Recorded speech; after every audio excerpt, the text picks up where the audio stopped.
Coming from a foreign country where I come from, Kenya, in Kenya we have different tribes, and personally I come from a tribe known as Masai, and different tribes practice different practices, and from my tribe we practice things like genital mutilation, and so education, it's not so much in my tribe, that's why we practice those practices. So things like education or prioritizing the girl child education, it's not important or has not been important for a while.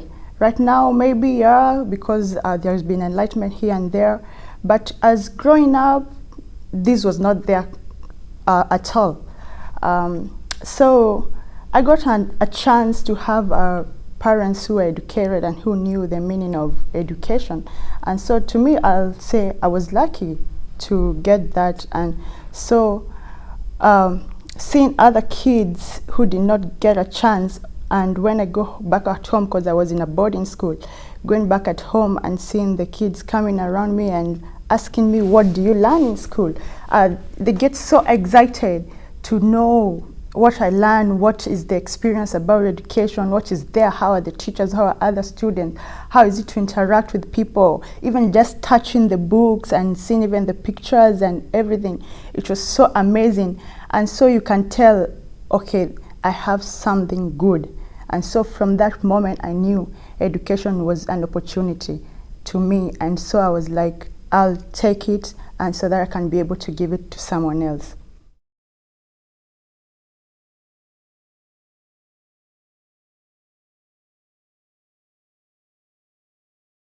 The school which I was attending to, it was most of the students were from my tribe. And it was basically because of the principal who was trying, like, because the principal was from a tribe, and so she understood like what our tribe was suffering because of, I wouldn't say it's ignorance, but I'll say it's culture.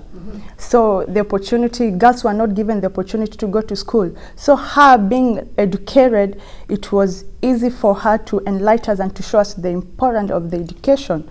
So she tried to bring a lot of girls in school and tried to help them. And so for us who like already had that chance back at home, it was easy to understand and to go along with her. So it was easy to help others and to bring them together.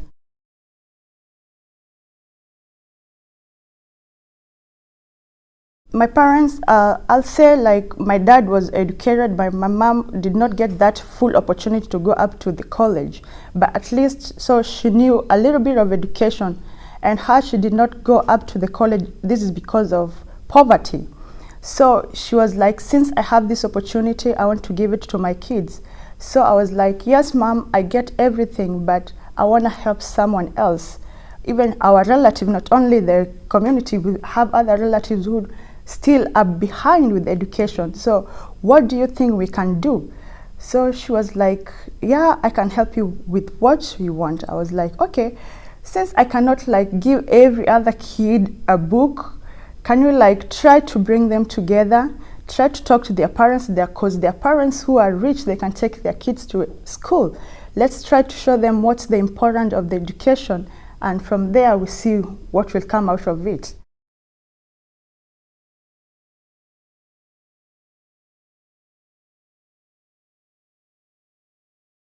Most of it were not for the idea at the beginning, but we kept on telling them and showing them, and even like showing the statistics. Am I getting that right? How many kids from this house we just lost because of like he got married at 9 years old, and when he was trying to give birth, things didn't turn out the right way. So we are like, just like look at someone's house, the other one's house. We've lost like several kids in few months, so we need to do something. And this is all because of the culture. So we need to change our culture and put education number one, so that we can be able to progress in the community. At first, yeah, the parents were like, no, no, no, this is our culture and we have to practice. We are like, yes, we are not saying to stop practicing the culture, but to take the good and to put aside what is not important. And most of them eventually said, yeah, let's try. And they tried, and a few kids at that year, if I remember well, a few girls their parents allowed them to go to school. It was so amazing, as in you see the face to the kids leaving home, going to school. It was, I don't know how I can describe the words. They were so happy just leaving home and going to school.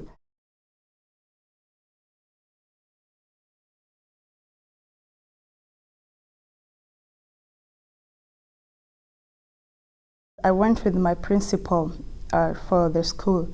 So the conference was all about girls' education, because the conference was people came from different countries with different enlightenment, but specifically from us, it was about all girls' education, and mostly girls' education and female genital mutilation.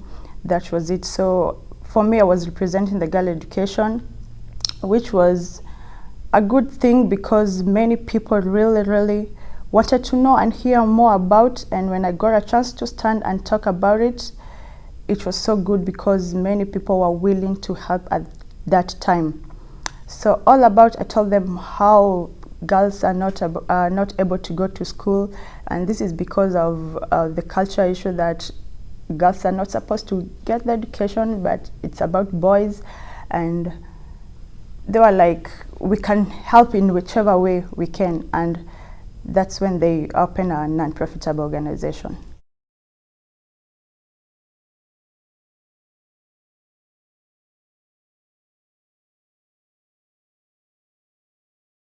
Yeah, wherever, because it's next to the school, so it was given the name still, its initials AIC, because it's like a church thing, because it's called African Anglican Church. That's why it's called AIC, but now they combine it just to say AIC Girls Primary School. Because at this school is whereby the girls come together.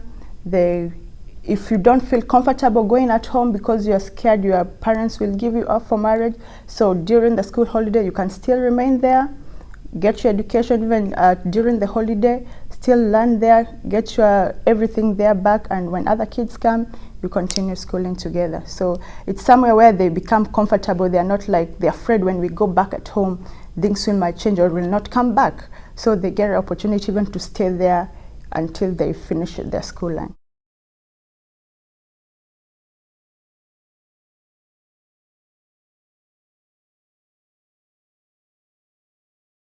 Oh yeah, things really changed because many of the girls even went against their parents because they knew, I have somewhere I can run to and I don't have to come back.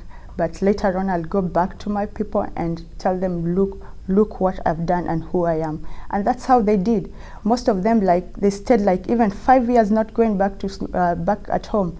They stayed there. They do their education. When schools close, they'll remain there, and years after years. And when now they're like, I'm ready to face my parents, they went back and tried to explain in a good manner, and their parents accepted them. And now when the schools are closed, they'll go back home and they get the relationship back with their parents.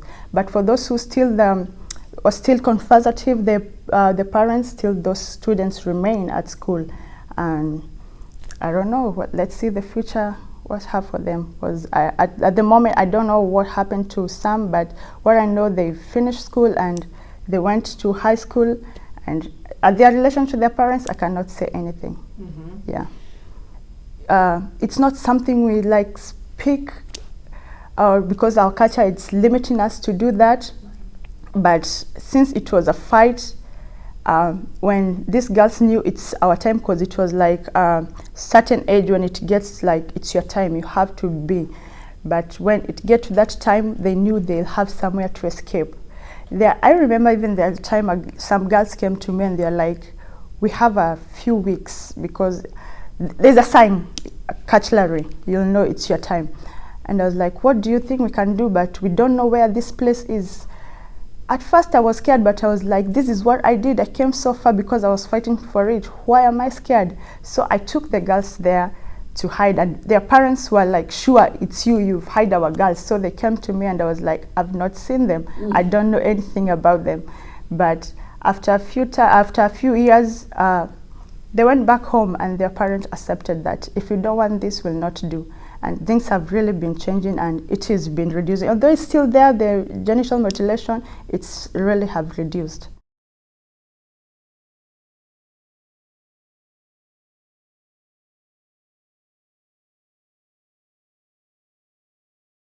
The community really changed.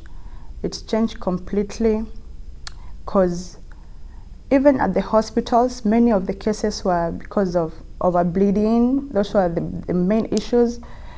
You'll hear even the doctors saying, we don't have these cases anymore. So it was something which really changed, because even the doctors themselves tried like to educate these people, but it was hard.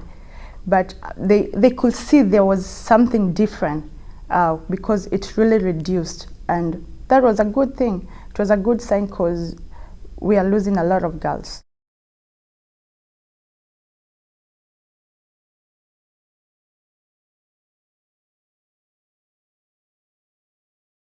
They tell me things are good. The organization is still doing the same thing which is supposed to do, and that's my prayer. That's what I want. I want to hear people progressing, and to me, what was so enlightening also is the parents changing their mindsets, because it starts at home. And so many parents changed their mindset, and it became easy sending girls to school, and the mentality of it's the boys who are supposed to go to school only really changed. When I left the country, it was the principal of the school where I was taking my education, but right now she retired, so I don't know who took over, but what I know, it's still strong.